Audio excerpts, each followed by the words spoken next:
सगळ्यात सुरुवातीला तुम्हा सगळ्यांना मकर संक्रांतीच्या खूप खूप शुभेच्छा. आज मी मकर संक्रांतीनिमित्त तिळगुळाचे लाडू बनवणार आहे. लाडू बनवायला अतिशय सोपे तर आहेतच, पण लाडू बनवताना ते चिकट होऊ नयेत याच्यासाठी काय काळजी घ्यायची आहे ते इथं मी सांगितलं आहे. लाडू एकदम खुसखुशीत बनून तयार होतो, बिलकुल कडक होत नाही, एकदम हाताने सहजरित्या तोडता येतो.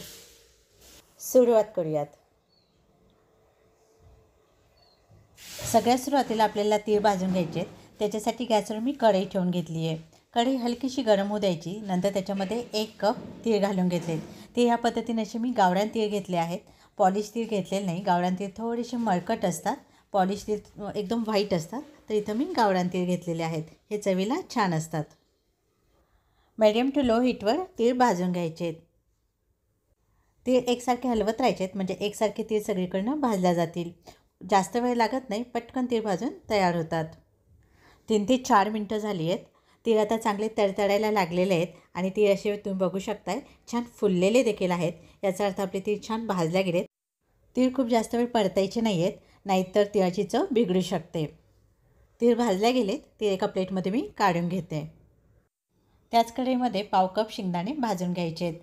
एकदम कमी गॅसवर शेंगदाणे भाजून घ्यायचे आहेत, म्हणजे शेंगदाणे छान खरपूस भाजल्या जातील.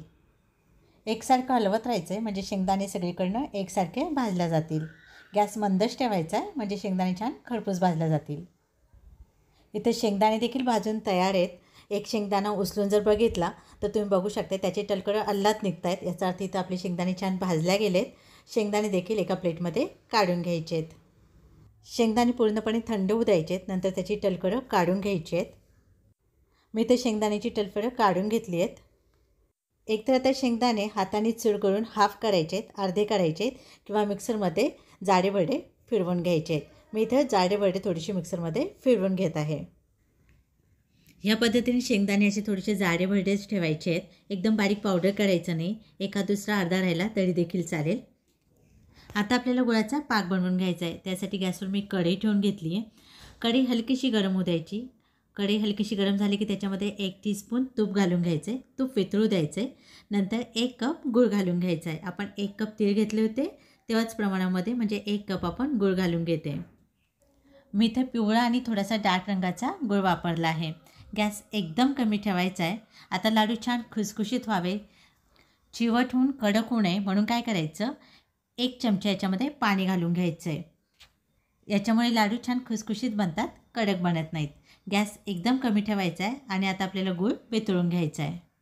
गूळ वितळायला बिलकुल जास्त वेळ लागत नाही. एकदम थोड्याच वेळात गूळ लगेच मेल्ट व्हायला लागतो. आता इथं गूळ पूर्णपणे वितळलेला आहे. इथून पुढे आता एकदम व्यवस्थित लक्ष ठेवायचं आहे. गॅस एकदम कमी ठेवायचा आहे. पुढच्या 2 मिनटामध्येच याच्यावर लगेच फेस जमा व्हायला लागतो. तुम्ही बघू शकताय याच्यावर फेस जमा व्हायला लागला आहे. पाक तयार झाला की नाही बघण्यासाठी वाटीमध्ये मी एक थोडंसं पाणी घेतलं आहे. त्याच्यामध्ये 1-2 थेंब गुळाचे घालून बघायचे आहेत पाकाचे. पाण्यात घातल्यानंतर गुळाची अशी छान गोळी बनली पाहिजे, कडक गोळी बनली पाहिजे. पण इथं तुम्ही बघू शकताय गुळाची अशी गोळी बनत नाही, तर पातळ राहतो आहे, थोडासा नरम आहे. म्हणजे पाक आपल्याला आणखी होऊ द्यायला लागणार आहे. पण इथून पुढे जास्त वेळ लागत नाही. हार्डली 2-3 मिनटामध्येच पाक बनून तयार होतो. मध्ये मध्ये चेक करत राहायचं आहे. पाण्यामध्ये गुळाचे थेंब टाकून चेक करत राहायचं आहे. 2-3 मिनटं झाली आहेत. परत एकदा पाण्यामध्ये मी गूळ थोडासा टाकून बघते, तर इथं छान गोळी जमा होती आहे.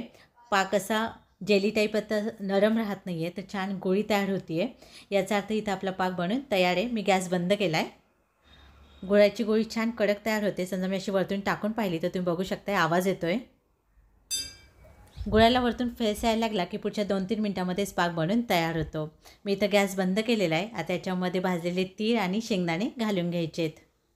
सगळं व्यवस्थित मिक्स करून घ्यायचं आहे. आता थोडंसं पटापट मिक्स करून घ्यायचं आहे. गूळ जसं थंड होत जाईल तर तसं मिश्रण आपलं घट्ट बनत जाईल, कडक बनत जाईल. त्याच्यामुळे पटापट मिक्स करून घ्यायचं आहे. तसं गूळ घातलेला आहे त्याच्यामुळे पटकन थंड होत नाही. लक्षात घ्या मी गॅस बंद करून मिक्स केलेलं आहे. इथं माझं सगळं मिश्रण एकत्र करून झालेलं आहे. आता लाडू बनवायला घ्यायचे. त्यासाठी पाण्यामध्ये असा हात बुडवून घ्यायचा आहे, म्हणजे आपल्याला लाडू बनवताना चटके बसणार नाहीत. हात फक्त ओला करून घ्यायचा आहे, खूप जास्त ओलसर ठेवायचा नाही आहे. चमच्याच्या मदतीने थोडंसं मिश्रण घ्यायचं आहे. तुम्हाला लाडू कुठल्या साईजचं बनवायचं आहे त्याच्यानुसार मिश्रण हातावर घ्यायचं आहे आणि लाडू बनवून घ्यायचा आहे. तिळगुळाचे लाडू छोटेच असतात, त्याच्यामुळे बनवायला जास्त वेळ लागत नाही. फक्त हात थोडासा ओलसर करून घ्यायचा, म्हणजे हाताला चटके बसणार नाहीत आणि लाडू बनवून घ्यायचे. पण समजा लाडू बांधताना मिश्रण थंड झालं, कडक झालं आणि लाडू जर बांधता येत नसतील, तर गॅसवर परत एकदम कमी गॅसवर परत मिश्रण थोडंसं गरम करून घ्यायचं. एकदम हलकंसं गरम करायचं आहे, खाली लागू द्यायचं नाही आहे. आणि परत लाडू वळवून घ्यायचे किंवा किंवा पाणी गरम करून घ्यायचं आणि त्या गरम पाण्यामध्ये ही मिश्रणाची कढई ठेवायची, म्हणजे मिश्रण गरम होईल, खाली लागणार नाही आणि आपल्याला लाडू सहजरित्या वळता येतील. हाताला हलकंसं पाणी लावून मग लाडू बांधायचे आहेत, म्हणजे हाताला चटके बसणार नाहीत. तरी ह्या पद्धतीने मी सगळे लाडू बनवून घेते. तर इथे माझे सगळे लाडू बनवून तयार आहेत. बघितलं किती सोपे आहेत, बिलकुल जास्त वेळ लागत नाही, लगेच लाडू बनवून तयार होतात. तर मी इथे घेतलेल्या मिश्रणामध्ये माझे 35 लाडू बनवून तयार झालेत. लाडू बिलकुल कडक झाले नाही आहेत, खाताना बिलकुल दाताला कुठे चिटकत नाही आहेत, ते एकदम छान खुसखुशीत झालेत. तुम्ही बघू शकताय, हाताने जर लाडू मी मोडला तर एकदम सहजरित्या तुटतो. लाडू आपले इतके छान खुसखुशीत बनून तयार झालेत. आय होप आजचा व्हिडिओ तुम्हाला नक्की आवडला असेल तर तसं मला कमेंटमध्ये नक्की कळवा. सोबत लाईक करा, शेअर करा आणि हो, सबस्क्राईब करायला विसरू नका. पुन्हा लवकरच भेटूयात एखाद्या छानशा रेसिपीसोबत. तोपर्यंत खूप खूप धन्यवाद.